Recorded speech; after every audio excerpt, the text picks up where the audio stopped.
ખેરાલુ નગરપાલિકાની ખાસ સામાન્ય સભા વિવાદમાં પ્રમુખ ઉપપ્રમુખ ગેરહાજર રહેતા બેઠક રદ, નવી તારીખ જાહેર. ખેરાલુ નગરપાલિકાની 9/7/2026ના રોજ 3 વાગે યોજાનારી ખાસ સામાન્ય સભા વિવાદમાં આવી છે. નગરપાલિકા દ્વારા સભ્યોને બેઠકની સત્તાવાર સૂચના આપવામાં આવી હતી, જેમાં ગત સામાન્ય સભા અને કારોબારી સભાના ઠરાવો, લીધેલ પગલાંનો અહેવાલ તથા 25 જૂનના કારોબારી સભાના ઠરાવ નંબર 4 અંગે પુનઃ વિચારણા સહિતના મહત્વના મુદ્દાઓ એજન્ડામાં સામેલ હતા. પરંતુ 9 જુલાઈએ યોજાનારી સામાન્ય સભામાં પ્રમુખ અને ઉપપ્રમુખ બંને હાજર રહ્યા ન હતા, જેના કારણે નગરપાલિકાના ચીફ ઓફિસર દ્વારા બેઠક રદ જાહેર કરવામાં આવી હતી. ત્યારબાદ પ્રમુખ દ્વારા નવી તારીખ નક્કી કરીને પત્ર મોકલવામાં આવ્યો હતો. તેને આધારે ચીફ ઓફિસરે આગામી 24 જુલાઈના રોજ ખાસ સામાન્ય સભા યોજાશે તેવી નવી સૂચના જાહેર કરી હતી.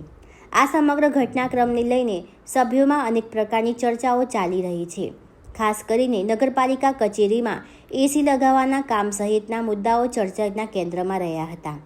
કેટલાક સભ્યોના મતે મહત્વના મુદ્દા ઉપર ચર્ચા થવાની હોવા છતાં પ્રમુખની ગેરહાજરીને લઈને અસંતોષ જોવા મળ્યો હતો. કારોબારી સભાના ઠરાવ અંગે 25 જૂન 2026ની કારોબારી સભામાં વિવિધ વિકાસના કામોના ટેન્ડરો અંગે ચર્ચા કરવામાં આવી હતી. જિલ્લા આયોજન યોજના અને સ્વર્ણિમ જયંતિ મુખ્યમંત્રી શહેરી વિકાસ યોજનાના કામોમાં સર્વાનુમતિ ન બનતા મતદાન કરાયું હતું, જેમાં 8 સભ્યોએ સમર્થન અને 3 સભ્યોએ વિરોધ નોંધાવતા બહુમતીથી ઠરાવ મંજૂર કરવામાં આવ્યો હતો.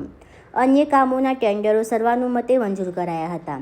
હાલ બેઠક રદ થવી, ત્યારબાદ નવી તારીખ જાહેર થવી અને સમગ્ર પ્રક્રિયાને લઈને નગરપાલિકાના રાજકીય વર્તુળોમાં ચર્ચાઓ તેજ બની છે.